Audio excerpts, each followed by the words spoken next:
Welcome back to another explainer. Today, we're exploring what is literally the ultimate what-if in Earth's history. Just picture this for a second. What would our world actually look like right now if that apocalyptic end Cretaceous extinction simply never happened? Imagine that 10-kilometer-wide asteroid just plunging harmlessly into the deep ocean, or even missing Earth entirely. According to researchers at the University of Texas, if that massive rock had struck just a few minutes earlier or later, it would have totally missed the shallow, sulfur-rich sea of the Yucatan Peninsula. The damage would have been way more localized. That global catastrophe that wiped out 3/4 of all species? Completely avoided. Dinosaurs would have just kept right on evolving. So let's dive into this timeline. We're going to track exactly how Earth's shifting ecosystems would have shaped a completely new reality for these incredible creatures.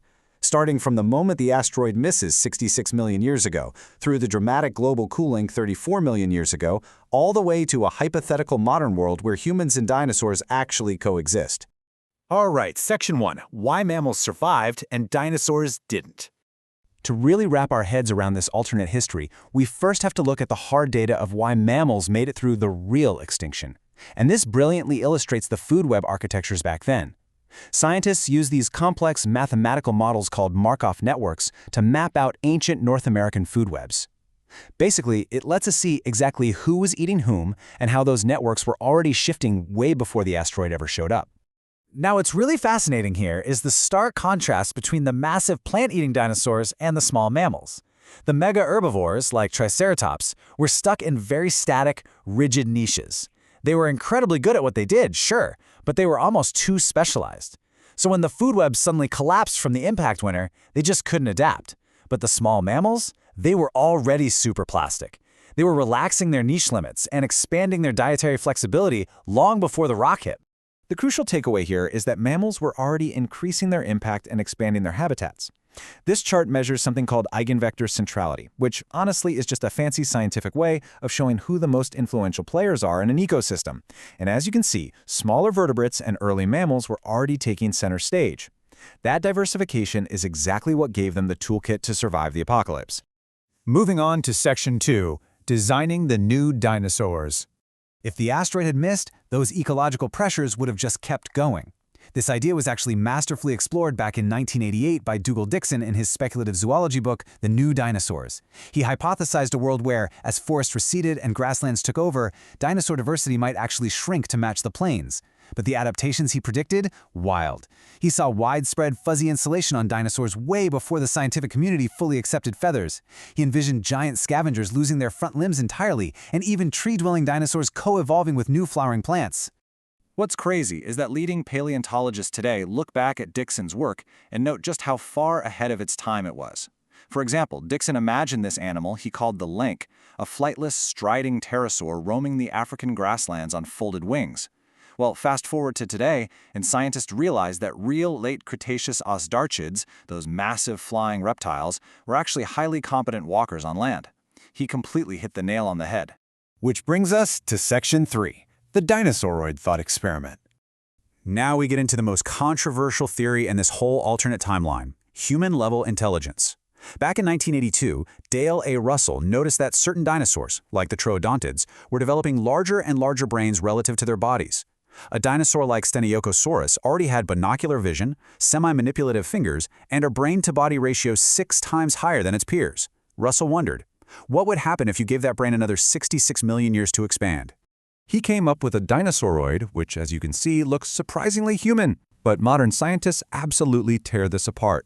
Paleontologists like Darren Naish point out there is zero biological rule that says high intelligence requires a flat, tailless, upright, humanoid body.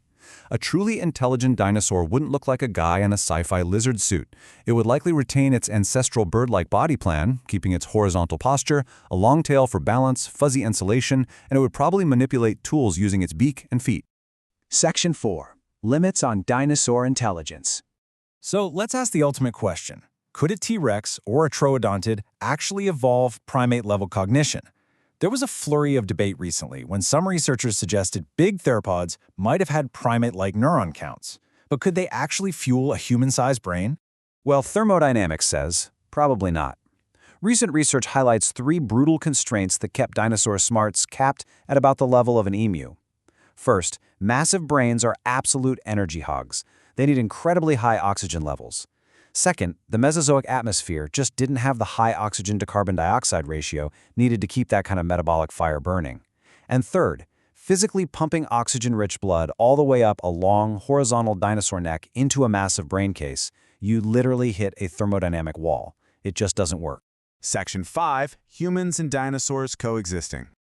So, despite those limits on their intelligence, what if we fast forward to a modern world shared by both of us?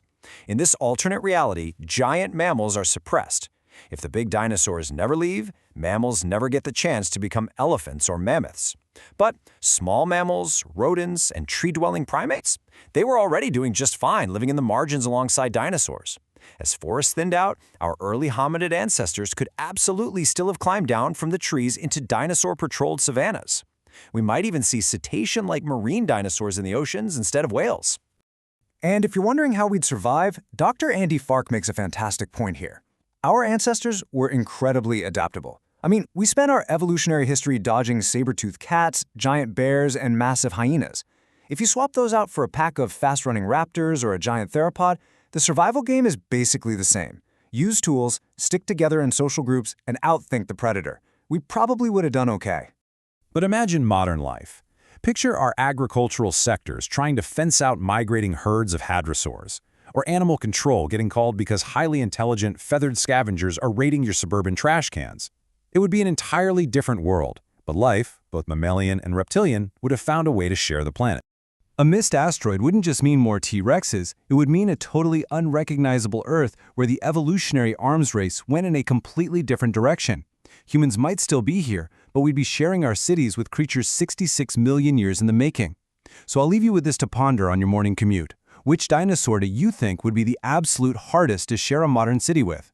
Thanks so much for joining me today. And if you like this explainer, be sure to check out the next ones on our channel.